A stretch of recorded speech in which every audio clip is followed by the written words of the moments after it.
All right, let's talk about shooting some video. Maybe you've done some video, maybe you've done none at all. I remember back when I got started how awkward it was, and it's still awkward to this day. I still get nervous when I turn the camera on, even if there's nobody in the room, which is the way I do 99.9% of my videos, as I can't have anybody in the room with me. And people say, well, that's weird. You're putting these videos out to people around the world. But there's something about being in front of the camera that just makes you feel really weird. And I remember when I got started, one of the keys was this group that gave me the training with the blog and doing videos. They just said, be yourself. Just start shooting the video. Don't worry about making mistakes because it makes you real. And I do believe that to this day. I mean, the beginning videos, I'll put a clip up now. I'm in my trailer with all this debris in the background, unshaven, and those videos are even hard to watch to this day. I even have a hard time watching stuff that I shoot 2 days ago, but I really have a hard time watching the early ones.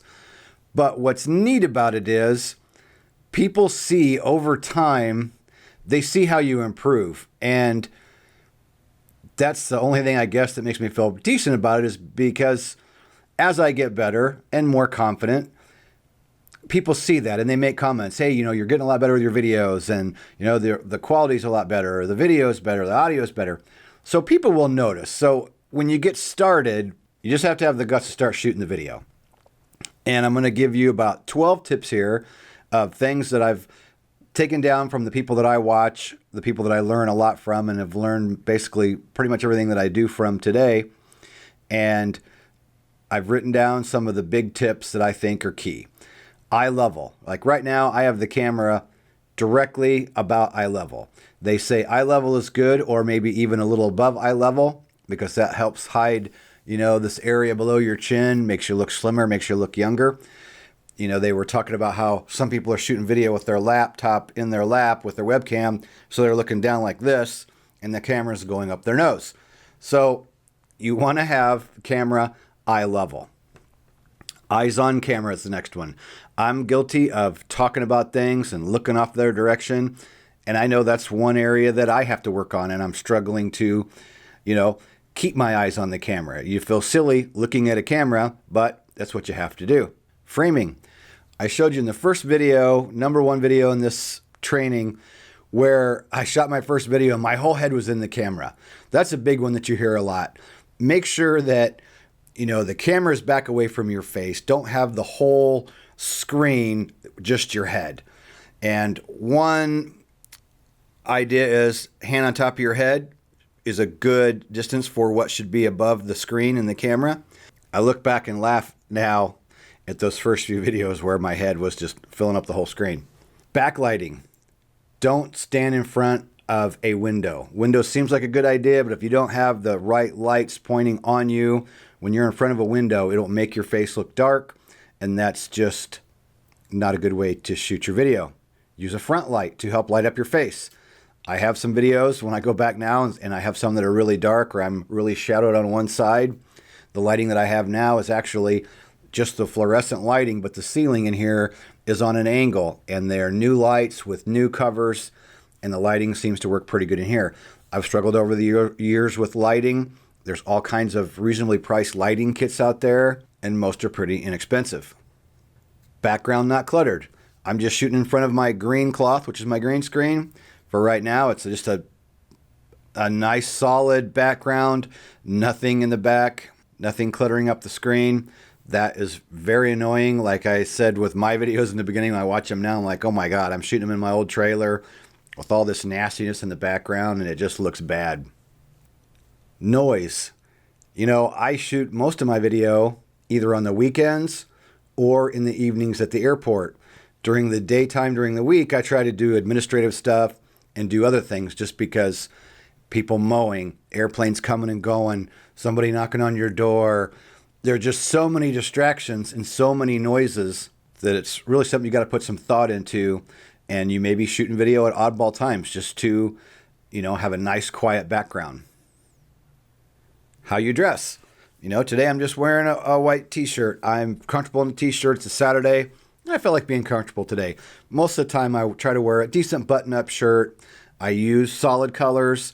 They say don't use shirts with designs or stripes because it's distracting. A solid color shirt. I know that a couple years ago I was doing some online training with some customers and I was struggling pretty hard at the time, and one of my best customers who had been with me from the beginning, or best members, called me up after a webinar and he said, Kenny, man, I love what you do and I want you to keep going, but you got to quit looking so tired and ragged out on the camera. He goes, it's apparent to people that you are working 12, 13, 14 hours a day and that you're wore down and you're tired and you're leading on that you're struggling financially. And he said, nobody wants to go down with a sinking ship. And I put a lot of thought into that, and he's right. And I've tried to take that advice over time and try to not be gloom and doom. And it is kind of like, I guess, theater. It is like you're putting on a show. Some days you might need to shoot some video for something specific, and maybe you just don't feel like shooting that video that day. Sometimes you do put on kind of an act for the camera. Props. You want to use different things in your video. Like so far, I've already been showing you the different equipment that I've used. I'm showing you different presentations. Those are props. Anything that you can bring in to make the video a little more interesting, even if it's as simple as bringing in a video, bringing in a picture that you're putting into the editing program just to get away from you sitting in front of a screen talking to the camera. Helps break it up. Bio. Tell a little bit about yourself at the beginning of each video, or at least introduce yourself. I know when I first got started, people would email and go, hey, your videos are all right, but it'd be nice if we knew who you were, or why don't you tell people who you are? You need to let people know who you are and what you're about. You need to have a story. I know some marketers that I've learned a lot from that have taught me a lot of things, and one in particular, to this day I watch his videos and they go on for 10 or 12 minutes and I don't have any idea what he just talked about. So have a story, know what it is you're going to tell them what you're going to tell them, and then tell them what you just told them. Have a point to your story. And then the last one, don't point. And I'm guilty of that. As I read that, I have to struggle to keep my hands down. I do get my hands up in front of the camera a lot. And when I'm editing and watching it later, I'm going, man, that's kind of annoying. It's very hard for me because I do talk with my hands and I am guilty of occasionally pointing. So those are some tips to just get you started. You may be ready to start shooting content for your membership site, if that's what you're going for, or if you want to start putting some videos out as kind of a marketing thing for your business. So bottom line, don't get too caught up in it.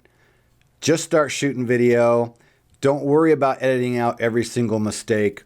I really and truly believe that it does help you seem human, makes you seem real, makes you seem authentic. So grab your camera now and shoot your first video.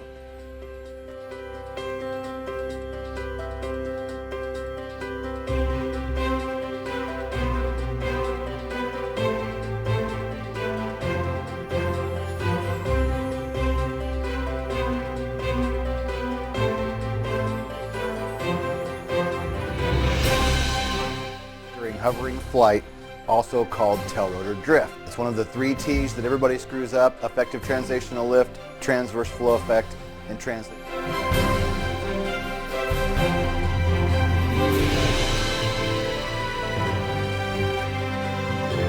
So you want to learn about an online business selling your information product online. That's what we're here to talk about. I'm going to show you all kinds of cool stuff, and I'm going to tell you the story.